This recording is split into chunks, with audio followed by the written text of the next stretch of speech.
Herkese merhaba. Nefis Tatlar Durağı'na kanalıma hoş geldiniz. Bugün sodalı milföy böreği tarifini hazırladım. Bu tarifi denedikten sonra artık dışarıdan milföy almayacaksınız. Bundan çok eminim.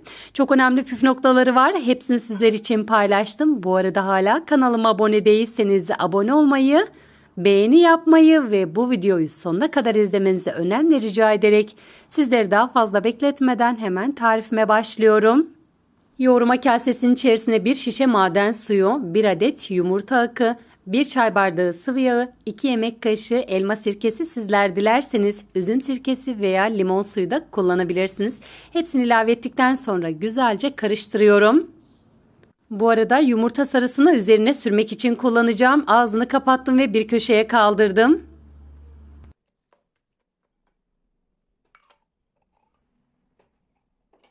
Evet, şimdi unun eklemeye geçtim. Tarifim için 4,5 su bardağı un kullandım. Bu sırada üzerine 1 tatlı kaşığı tuz ilave ediyorum. Hamur ağırlaşıncaya kadar öncelikle spatula ile karıştıracağım. Ardından elimle yoğurmaya devam edeceğim.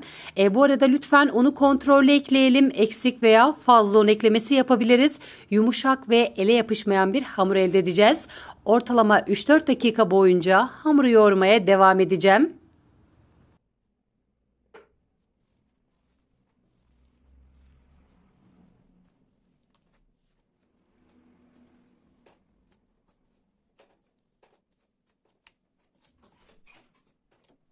Evet, yaklaşık 3-4 dakikadır hamur yoğurmaya devam ediyorum. Sizlerin de gördüğü gibi kase tertemiz oldu. Hamur elimi bıraktı. Bu da hamurun gayet güzel özleşmiş olduğunu belirtiyor. Birazdan masanın üzerine alacağım ve hemen bezeler haline getireceğim. Buraya kadar gelen sevgili takipçilerimden yorumlar kısmına emoji olabilir, çiçek olabilir, tarifim hakkında farklı fikirlerde, farklı düşüncelerde bulunmak isterseniz benimle paylaşabilirsiniz. Öncelikle hamuru 4 eşit parçaya bölüyorum. Ardından yuvarlayarak beze haline getiriyorum. Bu sırada bezelerin aynı büyüklükte olmasına özen gösterelim.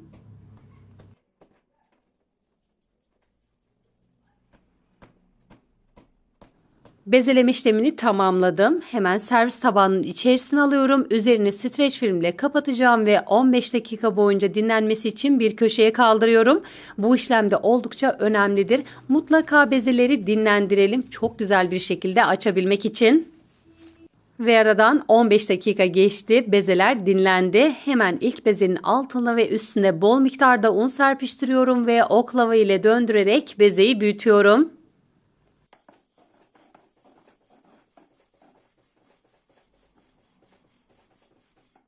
Bezeyi açarken ilk başta bol miktarda un kullandık. Bu aşamadan sonra un kullanmıyoruz. Hamurun kıvamı oldukça güzel. Yapmanız gereken oklavaya sarıp çapraz olacak şekilde döndürmek. Beze kendiliğinden büyüyecektir. Öncelikle 4 tane bezenin tümünü açıyorum. Sofra bezinin üzerine seriyorum. Ardından yağlama işlemine geçeceğim. Açtığımız bezeyi sofra bezinin üzerine serdikten sonra yine bir bezle kapatalım ki kurumaması için. Evet, görmüş olduğunuz gibi dakikalar içerisinde ilk bezeyi açtım. Hemen diğer bezeyi açma işlemine geçiyorum.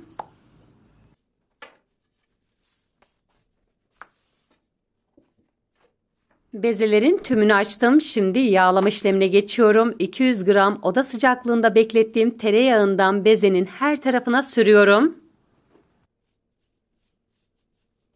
Milföy böreğinin en önemli püf noktalarından bir tanesi de bezenin her tarafına gelecek şekilde bol miktarda tereyağı sürmemiz. Bu sayede böreklerimiz kat kat olacaktır. Yağlama işlemini tamamladım. Bezeyi 2'ye katladım. Yine her tarafına tereyağı sürüyorum. 4'e katladıktan sonra bir köşeye kaldıracağım. Bir diğer bezeyi masanın üzerine serdim. Yine her tarafına bol miktarda tereyağı sürüyorum.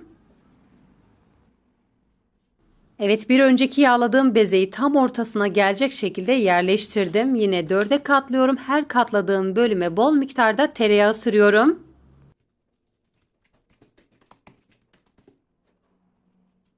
Videomun bu kısmına kadar geldiyseniz eğer hangi ülkeden veya hangi şehirden izliyorsanız yorumlar kısmında benimle paylaşabilirsiniz. Yine videomu beğendiyseniz eğer sevdiklerinizle, arkadaşlarınızla sosyal medyada paylaşırsanız çok sevinirim.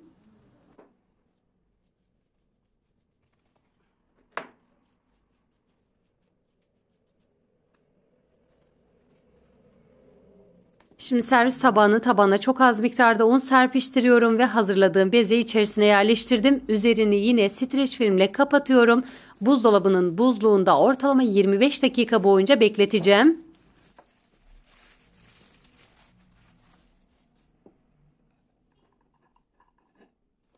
25 dakikanın ardından buzluktan bezeyi aldım. Görmüş olduğunuz gibi çok güzel bir şekilde içerisindeki katı yağ dondu. Altına ve üstüne yine çok az miktarda un serpiştiriyorum. Oklava ile üzerine bası uygulayarak kare form verecek şekilde bezeyi büyütüyorum. Dilerseniz burada merdane de kullanabilirsiniz. Sodalı milföy böreği yapmak gerçekten çok kolay. Üstelik çok lezzetli. Dakikalarınızı bile almayacak. Dilediğiniz kadar hazırlayıp buzluğunuzda da muhafaza edebileceğiniz muhteşem bir tarif. Açıklamalar kısmına malzemelerimi tam not olarak ekliyorum. Oradan da ulaşabilirsiniz. Umarım tarifimi denedikten sonra sizler de çok beğenirsiniz.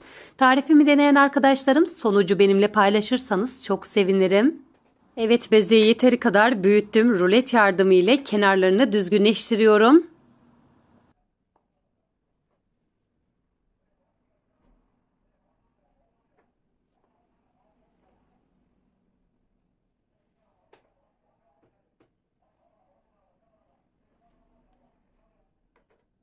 Şimdi yine bezeye kare şeklini vereceğim. Burada büyüklüğünü ve küçüklüğünü kendiniz göz kararı da ayarlayabilirsiniz.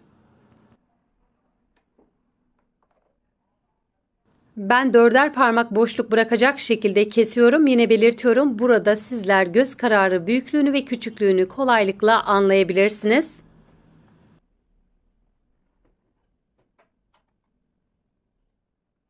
İç harcı için ise lor peyniri kullandım. Sizler dilediğiniz iç harcını kullanabilirsiniz. Kahvaltılık çikolata, patates, kıyma hiç fark etmez. Hepsi birbirinden lezzetli oluyor.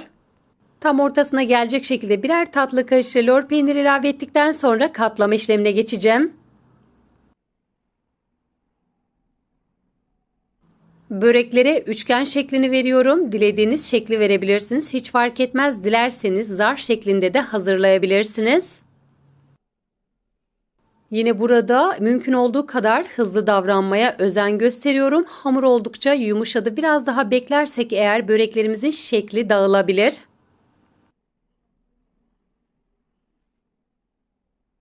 Böreklerin tümünü şekillendirdikten sonra yağlı kağıt serdim. Fırın tepsisinin içerisine aralık bırakarak börekleri diziyorum. Mutlaka kabarma payı bırakalım çünkü börekler çok güzel bir şekilde kabaracak.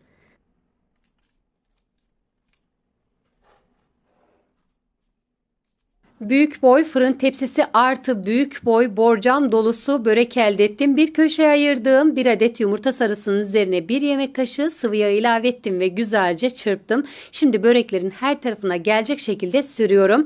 Ardından üzerini kavrulmamış susam ile süsleyeceğim. Sizler dilerseniz sade olarak da yapabilirsiniz. Çörek otu veya kavrulmuş susamla da süsleyebilirsiniz. Yine fark etmez. Önceden ısıtılmış 200 derecelik alt üst ayar fırında börekleri pişirmeye göndereceğim. Burada lütfen kontrollü olalım. Her fırın aynı değildir. Değişkenlik gösterebilir. Böreklerin altı ve üstü kızardıktan sonra fırından alalım.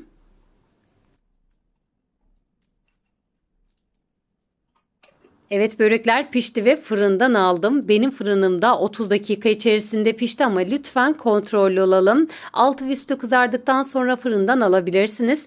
Görmüş olduğunuz gibi katları tek tek sayılıyor. Bir de sizlere yakından çıtırlığını dinletmek istiyorum.